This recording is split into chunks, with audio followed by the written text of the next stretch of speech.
Hey everyone, and welcome back to the channel. Today we're going to talk about something super important, and that's keeping all your fingers and your eyes while using the table saw. Sounds like a good deal, right? I'm going to show you a few things what definitely not to do, and I've got a small safety routine that I would like to share with you. Now, am I a safety guru that always follows the rules perfectly?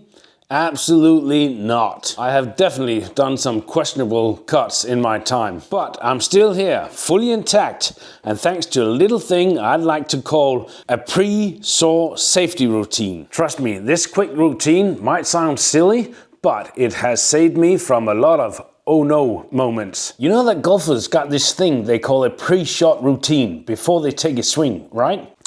Well, we want to bring the same level of discipline into the workshop. And it makes sense. Instead of dealing with a golf ball, we're dealing with a spinning blade that can snap your fingers off just like that. So here are my 7-step pre-saw safety routine that you should do every single time before you turn on your saw. Clear the table. Get rid of all loose objects. They do not need to be there.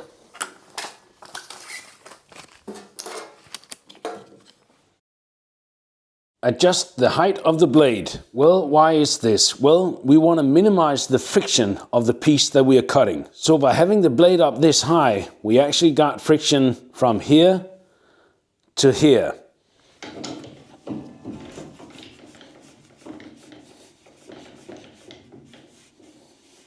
And if we reduce the blade to the right height, we only got friction from here to here. So as you can see, there's a lot of friction that we're reducing by lowering the blade. And lock it in. If you've got moving parts on your table, make sure that they're locked down so they don't move.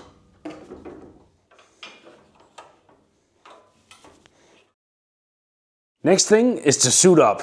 Safety glasses and ear protection is an absolute must. Now, a little trick here is to have an extra set of the protection gear lying around, so there's absolutely no excuse not to wear them.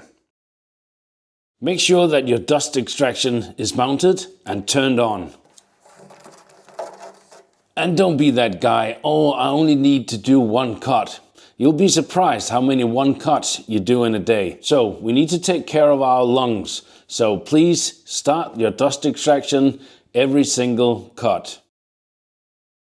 Next up is to double check everything again to make sure that everything is tightened and doesn't move. Why is this important? Well, it would be a disaster if the rib fence would move during our cut, like this. That would take off our fingers. And the final step is just to make the cut safely. And there you have it. That was my pre-saw safety routine. I really hope you liked the video, and hopefully you can make use of this in your own workshop. The idea of this safety routine is that you do it automatically, and every single time before you make a cut, you go through the routine. Let me know what you think, and do you have your own safety routine, and what does that look like? Something similar or something totally different? Do remember to like and subscribe and leave a comment below, and I'll see you in the next video, and stay safe.